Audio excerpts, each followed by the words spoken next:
Pero kung mangalagad ka sa Ginoo, if you seek to honor God, if you seek to serve God with all your heart, with all your soul, with all your strength, you will be exalted in the kingdom of God, although you are lowly and small in the eyes of men. Hallelujah.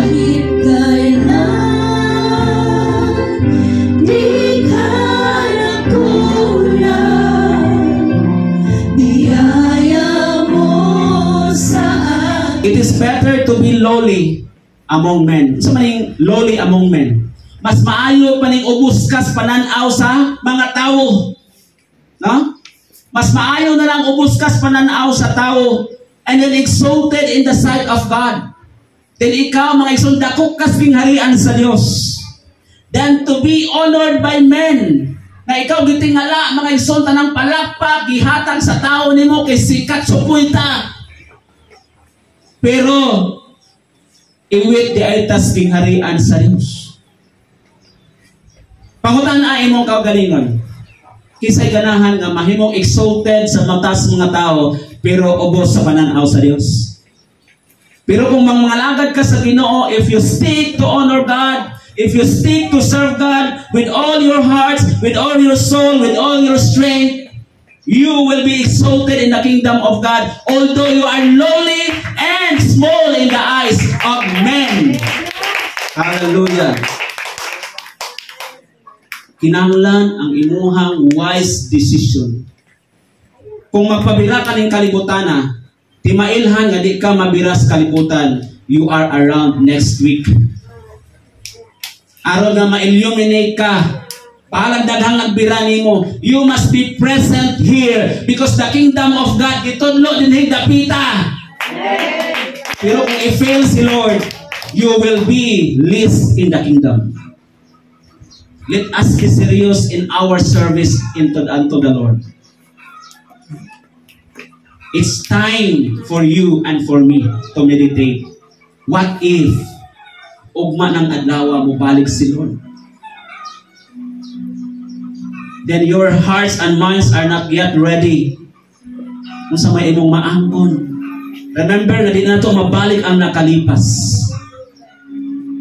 It's not just a matter of a song, but it is in reality.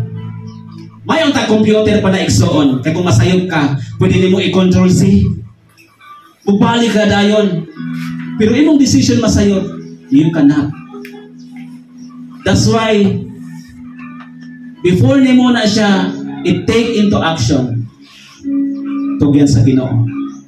The second one, believers. Everybody say believers. Infiltrate the enemy's territory with knowledge and power. Bigo to infiltrate gani mga igsoon, i-filter na to. Kamantay mo anang sa kapkat. Nakita ito filter. That means na usbo nimo. Kung silang ngit-ngit, himo nimong kahayag. Kisa man ang pwede nga agent ani, kisa man pwede ang muhimo ani. Sila o ikaw. Ikaw, kita. We need to infiltrate mga igsoon our enemy's territory. Naata sa teritoryos mga kaaway. Kung sa gibuhat sa mga Old Testament sa unang panahon. Before sila mo atong atagis kaaway mga igsoon, they are full armor in prayer. Warita sa church murag wala rata.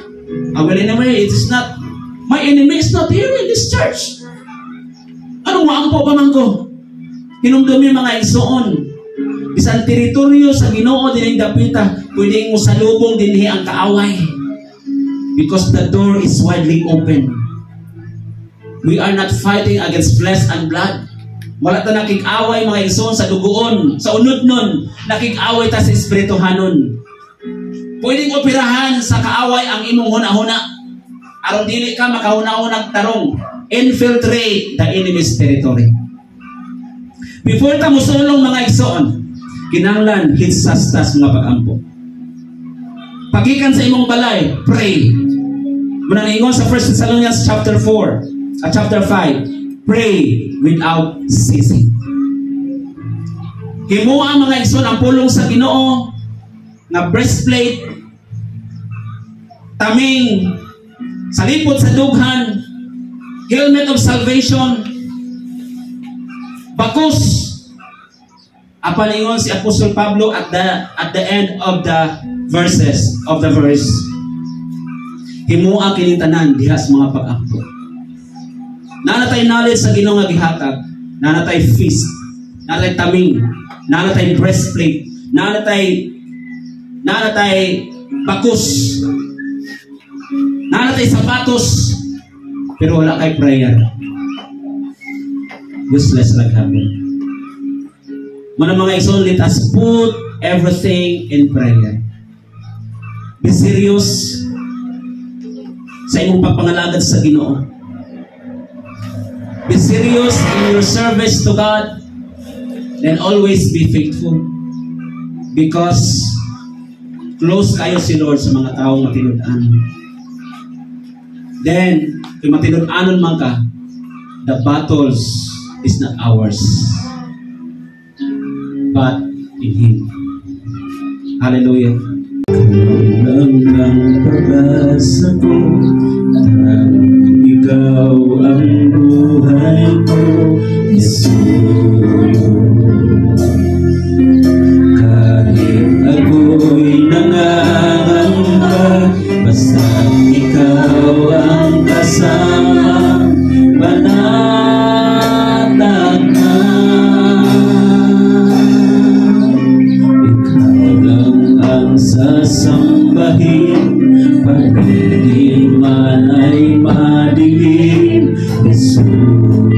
Simbang Ginoo mga igsoon, may suliranin man, ikaw ang siyang kasama, panatag na. Kahit kailan di ka nagkulang, iyala mo sa amin laging daan ang pag-ibig mo.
Salamat Lord sa imong mga pulong, sa imong presensya Ginoo. Na milanog ug natudlo Ginoo ning kapitan. Ang tanan Ginoo Dios wala nimo sayloan Ginoo sa pagpanalangin. Ang tanan Ginoo Dios sa imong lukuban sa dugo ni Kristo Jesus na milagay dito sa krus sa Kalbaryo Ginoo. From inside and out, from glory to glory, from eternity to eternity. Ikaw ang Diyos mabayaw Ginoo sa matag kinabuhi nga niya karon. Ika sa mga kabataan, bataan mo ka namang mga hantong kanon. Imong i-empower ng God sa imong espiritu kamahalan ng balaan. Ikan karon dili ka pagkakaw sa imong kaugalingon. Apan magkakaw niya sa imong kapuputon. Aron kami tanan mahimong takos na mahimong niya sa kingharian. Salamat po. May mga pipila ka mga kalag Ginoo na bisan mo sa panawagan ni Kristo Jesus. Aron kanunay mag-lift up sa imong ngalan during and after this worship Lord. Walay laing matuboy Ginoo. Dili ang among kaugalingon, kundi ikaw ang Diyos na nabuhat sa langit o sa yuta. Ikaw ang matuboy Ginoo Diyos. Baapil ang kabuhanan sa langit Ginoo Diyos. Kay maanlak lagi sa imong gahong Ginoo. Sa ngalan ni Ginoo Jesucristo na Nazaretnon. Hallelujah. Salamat Lord. Imong ablihan ang kabuhanan sa langit. Sa tanan Ginoo kay mong gireveal sa matag usa-usa. Right here in this place. Mabuhi Ginoo ang imong katawhan. Dili tungod sa ilang gikaon, apan tungod sa mga pulong Ginoo nag-present Ginoo Dios. Ikaw mismo Ginoo Dios na masundaya dinhi tanan. Tanan dugo magsimaya Ginoo among ihatag nimo. Kay ikaw lamang takos na budawat dinhi. Ulian ka namo Ginoo Dios sa tanang pagpasalamat, sa tanang pagpasinugo.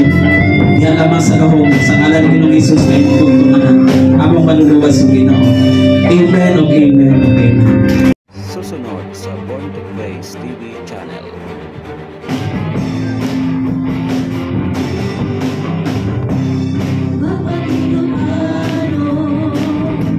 Thanks for watching. Please subscribe, comment, like, and share.